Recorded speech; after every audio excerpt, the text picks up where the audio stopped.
Hello नमस्कार साथियों, स्वागत करते हैं आप सभी का एक बार फिर से हमारे YouTube channel Sunday study point पे। तो साथियों, आज की जो हमारी टॉपिक है हरियाणा जी के सीरीज जो हमारी चल रही है उसकी 106 नंबर की क्लास है। इससे पहले हमारी 105 नंबर की क्लास अपलोड हो चुकी है। यदि भी नहीं देखे हैं तो आप उनको भी देख सकते हैं, जिसका लिंक आपको नीचे डिस्क्रिप्शन में मिल जाएगा, या फिर आप चैनल के प्ले लिस्ट में जाकर वहाँ से हमारे अन्य वीडियोज देख सकते हैं।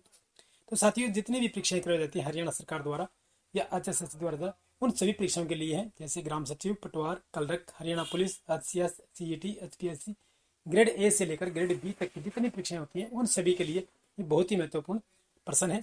तो वीडियो को अंत तक देखते रहिएगा।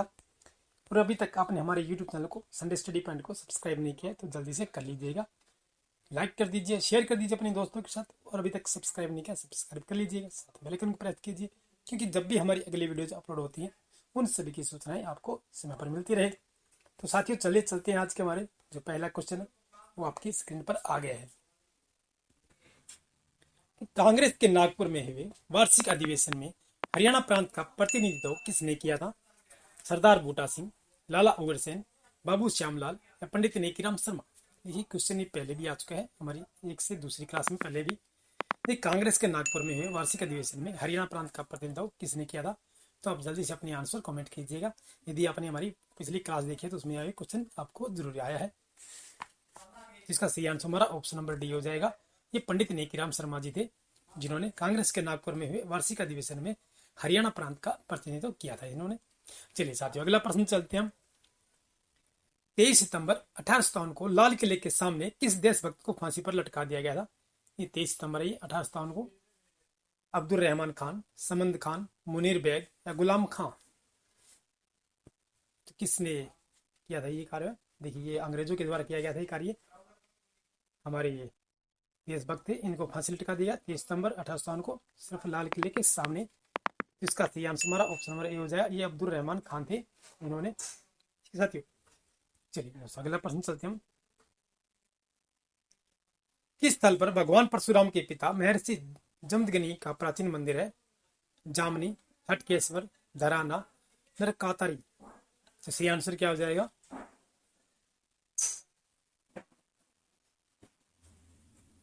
किस स्थल पर भगवान परशुराम के पिता, देखिए भगवान जो परशुराम है उनके पिता हैं ये, महर्षि जमदग्नि का प्राचीन मंदिर है, कहाँ पर है ये जामनी में है। ऑप्शन नंबर फर्स्ट ही हमारा सही आंसर हो जाएगा, जामनी में है इनका। चलिए साथियों, अगला प्रश्न चलते हैं हम। सबसे अधिक सिंचाई अधीन निवल क्षेत्र कौन सा है? देखिए निमन क्षेत्र होगा ये। कौन सा है जिला? फतेहाबाद, नारनौल, रेवाड़ी, सिरसा? सबसे अधिक सिंचाई वाले सिंचाई अधीन निवल क्षेत्र कौन सा है? नहीं, रेवाड़ी है। ऑप्शन नंबर सी जो हमारा बिल्कुल सी हो जाए, सबसे अधिक सिंचाई होती है अधीन। चलिए साथियों, अगला प्रश्न चलते हैं कि हरियाणा में अक्टूबर 2015 को सावधान गृह स्कीम शुरू की गई थी। इसका उद्देश्य क्या था? महिलाओं के लिए आर्थिक और सामाजिक सुरक्षा, महिलाओं के लिए न्याय, महिलाओं के लिए शिक्षा, महिलाओं के लिए सब्सिडी? सही आंसर क्या हो जाएगा? हरियाणा में अक्टूबर 2015 में सावधान गृह स्कीम शुरू की गई थी। तो महिलाओं के लिए सब्सिडी का तो कोई अंतर है ही नहीं। महिलाओं की शिक्षा देखिए पहले से ही चल रही है, महिलाओं के लिए न्याय देखिए पहले से चल रहा है हमारा। तो महिलाओं के लिए आर्थिक और सामाजिक शिक्षा हो जाएगा। ऑप्शन नंबर फर्स्ट हमारा बिल्कुल सही आंसर हो जाएगा। ये सावधान गृह स्कीम चलाई गई थी। चलिए साथियों, अगला प्रश्न चलते हैं हम। प्रदेश में NTPC द्वारा गैस पर आधारित 432 मेगावाट का पावर प्लांट कहां पर लगाया गया है? गुड़गांव, फरीदाबाद, पानीपत या करनाल? जिसका सही आंसर क्या हो जाएगा कि प्रदेश में NTPC द्वारा गैस पर आधारित है 432 मेगावाट का पावर प्लांट कहां पर लगाया गया? गैस पर आधारित है ये, नहीं कि कोयले पर या फिर ताप विद्युत पर। इसका सही आंसर हमारा ऑप्शन नंबर बी हो जाए, फरीदाबाद में है। Option number B Faridabad. देखिए साथियों, हमारे देश का नहीं है, सॉरी दोस्तों, हमारे हरियाणा का जो है सबसे बड़ा नगर भी है, नगर निगम भी है, और जिला, देखिए जिला सबसे छोटा है। ठीक है, जिला तो छोटा है लेकिन इसकी जनसंख्या के मामले में सबसे बड़ा है, क्योंकि यहाँ की जनसंख्या तो सबसे अधिक है और उद्योग भी है यहाँ पर। चलिए साथियों, अगला प्रश्न चलते हैं कि हरियाणा में निम्न में से कौन सा कथन गलत है? ये गलत पूछा गया है, कौन सा माने?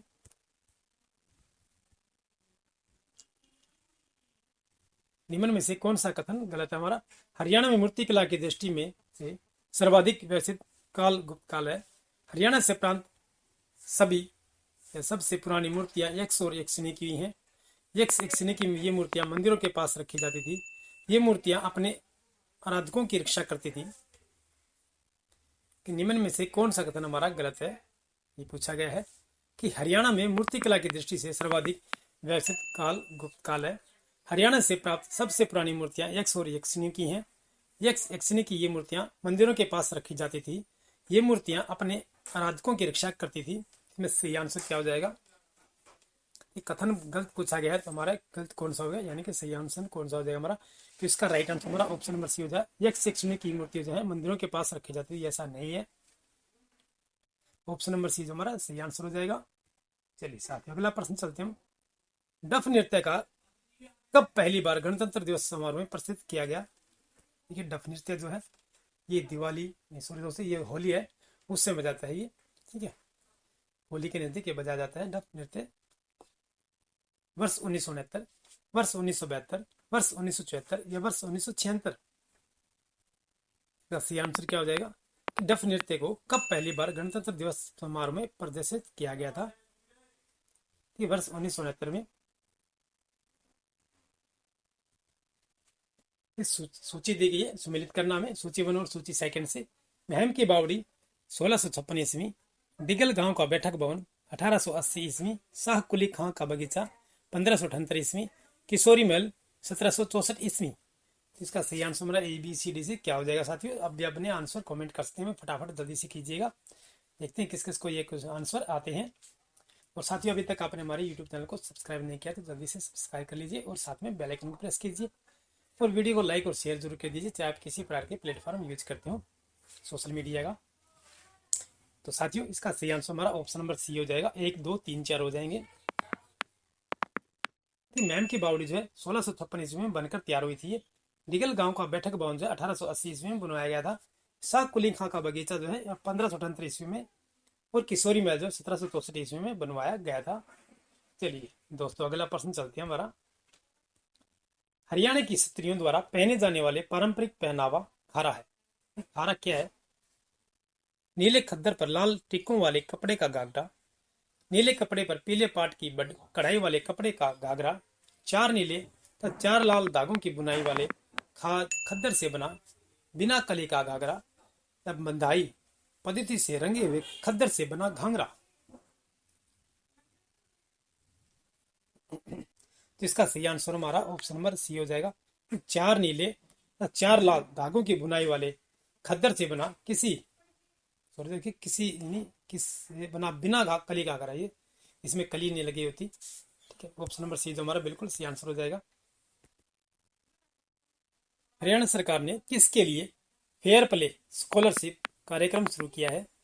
अनुसूचित जाति के खिलाड़ियों हेतु, अनुसूचित जाति के खिलाड़ियों हेतु, हरियाणा के सभी 18 से लेकर 15 वर्ष के खिलाड़ियों हेतु, राष्ट्रीय स्तर के राज्य के सभी खिलाड़ियों हेतु। हरियाणा सरकार ने किसके लिए फेयर प्ले स्कॉलरशिप कार्यक्रम शुरू किया है? ये ठीक है, राष्ट्रीय स्तर के राज्य के सभी खिलाड़ियों के लिए तो होगा ही नहीं, ठीक है, कि दूसरे राज्यों की बात आ गई। तो अभी हरियाणा से संबंधित है तो इसमें सही आंसर हमारा क्या हो जाएगा?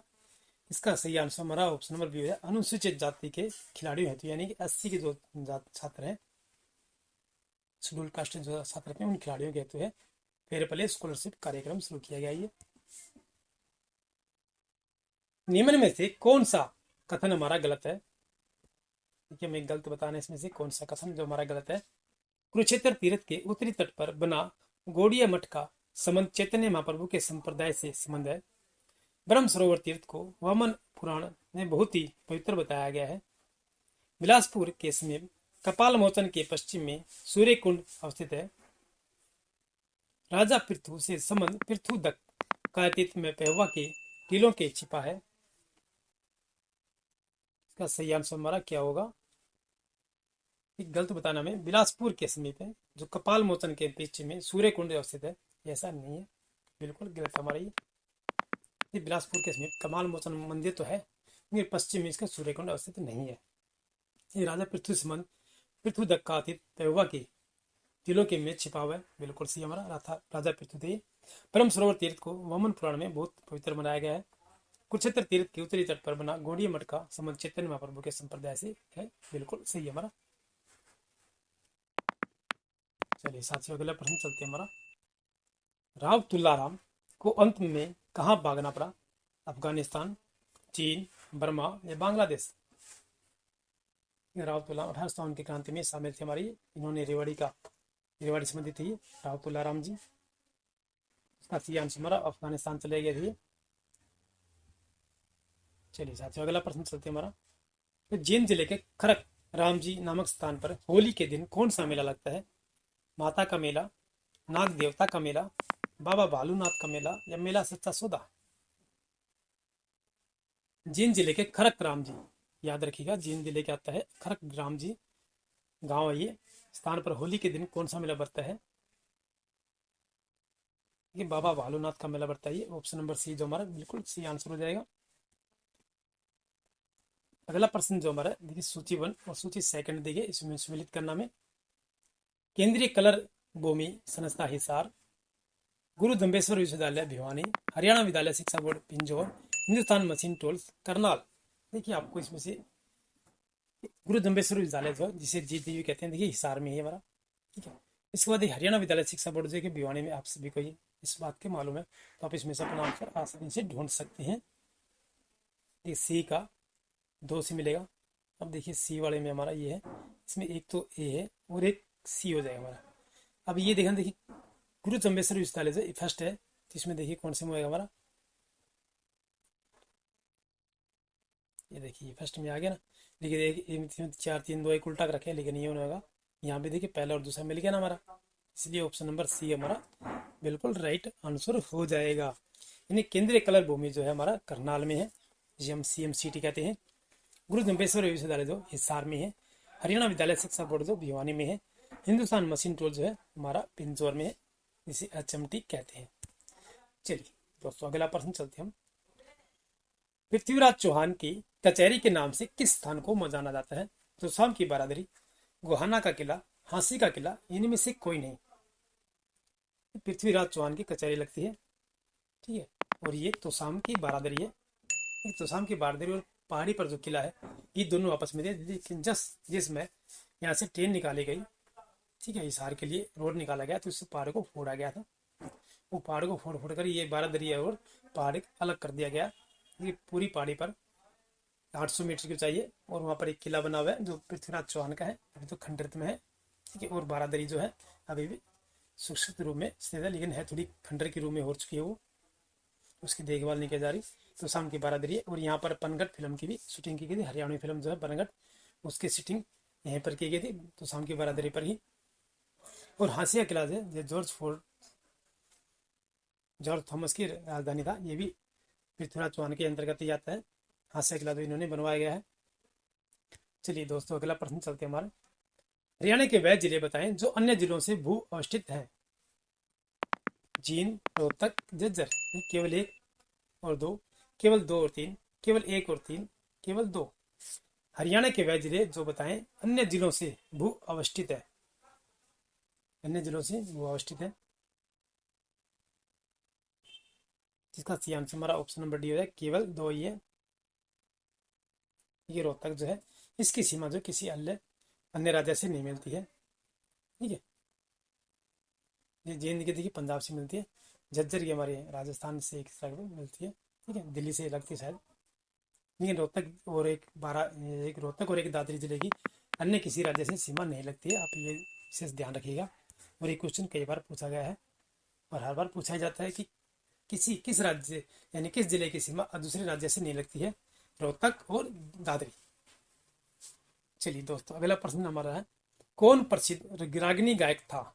हरिवंश राय बच्चन, महादेवी वर्मा, पंडित लक्ष्मीचंद या सुभाष कुमार? ये हरिवंश राय बच्चन जो है देखिए कहानीकार है, उपन्यास भी लिखते थे, कहानी लिखते थे। ठीक है, और महादेवी वर्मा भी। ठीक है, ये दोनों ही आपको पढ़े होंगे, उपन्यास भी, कहानी भी, निबंध भी है। सुभाष कुमार भी। लेकिन पंडित लक्ष्मीचंद जो है देखिए रागिनी गायक है। ऑप्शन नंबर क्या हुआ? सी हमारा सी आंसर। पंडित लक्ष्मीचंद की जो हमारी रागिनी गाई जाती है।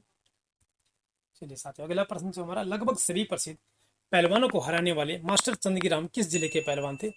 लगभग सभी प्रसिद्ध, जितने प्रसिद्ध पहलवान हुए उन सभी को हराने वाले मास्टर चंदगीराम किस जिले के पहलवान थे? ये रोहतक, हिसार, भिवानी या महेंद्रगढ़?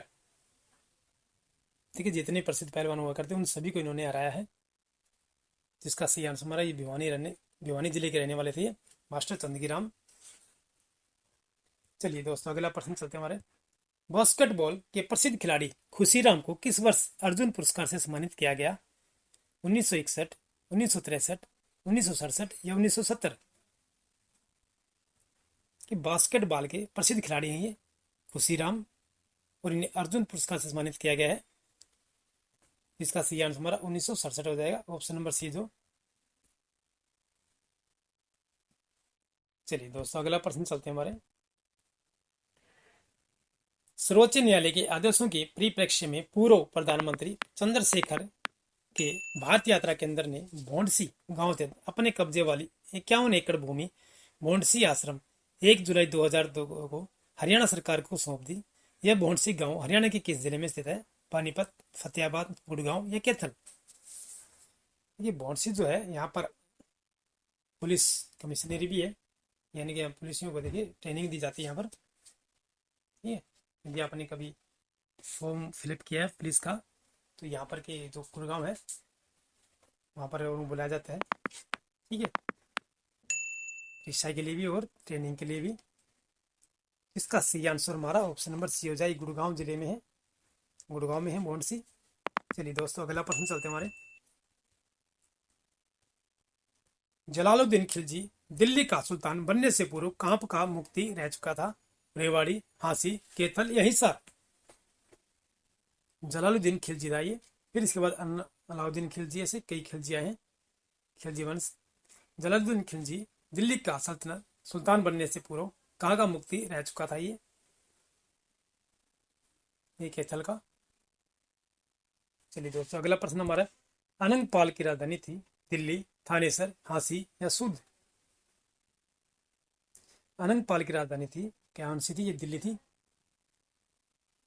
ऑप्शन नंबर ये जो हमारा सियान देखिए 14वीं सदी के आसपास की है ये गाथा। अनंगपाल जी, इन्होंने अपने छोटे भाई या बड़ा भाई था उनको अपनी राजधानी देकर ये जैसलमेर चले गए थे। ठीक है, जहाँ पर जाकर इन्होंने पोखरण नामक स्थान की स्थापना की थी। इन्होंने पोखरण बरसाया था, और वहाँ पर जो अभी देखिए पोखरण में आपको पता ही होगा बम ब्लास्ट होते हैं, हमारे परमाणु बम जो वहीं पर ब्लास्ट किए जाते हैं।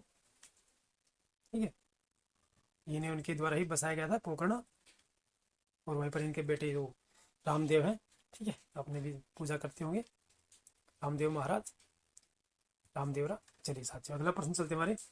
पूर्व प्रधानमंत्री डॉक्टर मनमोहन सिंह ने राजीव गांधी चंडीगढ़ टेक्नोलॉजी पार्क का उद्घाटन कब किया था? 25 सितंबर 2005, 28 मई 2009, 28 दिसंबर 2008 या इनमें से कोई नहीं? इसका सही आंसर क्या हो जाएगा? पूर्व प्रधानमंत्री डॉक्टर मनमोहन सिंह ने राजीव गांधी चंडीगढ़ टेक्नोलॉजी पार्क का उद्घाटन कब किया था? इसका राइट आंसर हमारा ऑप्शन नंबर ए हो जाएगा। ये 25 सितंबर 2005 को किया था इन्होंने। उस समय ये प्रधानमंत्री थे, पीएम थे डॉक्टर मनमोहन सिंह, कांग्रेस की तरफ से। चलिए अगला प्रश्न जो हमारा, साक्षरता की दृष्टि से केंद्र शासित प्रदेशों में चंडीगढ़ का कौन सा स्थान है? पहला, तीसरा, चौथा या इनमें से कोई नहीं?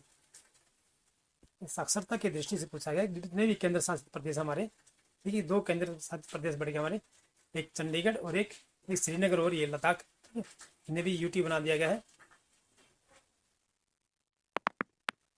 तो इसका राइट आंसर हमारा ऑप्शन नंबर सी हो जाए, चौथा स्थान है साक्षरता की दृष्टि से चंडीगढ़ का स्थान जो है। चलिए दोस्तों, अगला प्रश्न हमारा है कि जनसंख्या घनत्व की दृष्टि से केंद्र शासित प्रदेशों में चंडीगढ़ का प्रदेश का कौन सा स्थान है? ये पहले साक्षरता था, अब जनसंख्या घनत्व की दृष्टि से आ गया। दूसरा, पांचवा, पहला या इनमें से कोई नहीं? ये दूसरा स्थान आता है हमारे जनसंख्या की दृष्टि से। चलिए साथियों, अगला प्रश्न जो हमारा, महान व्यक्ति राय बहादुर लाला मुरलीधर का निधन कब हुआ? महान व्यक्ति राय बहादुर लाला मुरलीधर का निधन कब हुआ था? 3 अप्रैल 1922, 4 जून 1923, 6 मई 1915 या इनमें से कोई नहीं? इसका सही आंसर क्या हो जाएगा? महान व्यक्ति जो राय बहादुर लाला मुरलीधर का निधन कब हुआ? ये 3 अप्रैल 1922 को हुआ था इनका। चलिए दोस्तों अगला प्रश्न चलते हैं हमारे। रत्नावली प्रियदर्शी व नागानंदम नाटक किस प्रमुख व्यक्ति ने लिखे हैं? महिपाल, राव तुलाराम, बाणभट्ट या हर्षवर्धन? ये रत्नावली, प्रियदर्शिका व नागानंदम नाटक हैं जो प्रमुख व्यक्ति कौन है लिखने वाले? ये बाणभट्ट है, हरिश्चरितम जो है बाणभट्ट द्वारा लिखी गई है। चलिए दोस्तों अगला प्रश्न जो हमारा, चैतन्य महाप्रभु का संबंध किस तीर्थ से है? कमलनाथ तीर्थ, आपना तीर्थ, मार्कंडे तीर्थ या कुबेर तीर्थ? चैतन्य महाप्रभु का संबंध किस तीर्थ से है? ये कुबेर तीर्थ से है। ऑप्शन नंबर डी जो हमारा सही आंसर हो जाएगा। चैतन्य महाप्रभु का जो संबंध जो है कुबेर तीर्थ से है। चलिए दोस्तों अगला प्रश्न जो हमारा, अभिज्ञान शाकुंतलम में किस तीर्थ की महिमा का बखान किया गया है? सोम तीर्थ, कुबेर तीर्थ, कमलनाथ तीर्थ, डूंडू तीर्थ? अभिज्ञान शाकुंतलम जो है और ये कालिदास द्वारा लिखा गया है। इसका सही आंसर हमारा डूंडू तीर्थ हो जाएगा। ऑप्शन नंबर डी जो हमारा डूंडू तीर्थ अभिज्ञान शाकुंतलम में तीर्थ की महिमा का बखान किया गया है। तो साथियों ये हमारे 30 क्वेश्चन थे। तो वीडियो आपको कैसे लगे मैंने कमेंट बॉक्स में बताइएगा। वीडियो को लाइक और शेयर जरूर कीजिए और चैनल पर नए हैं तो चैनल को सब्सक्राइब जरूर कीजिएगा।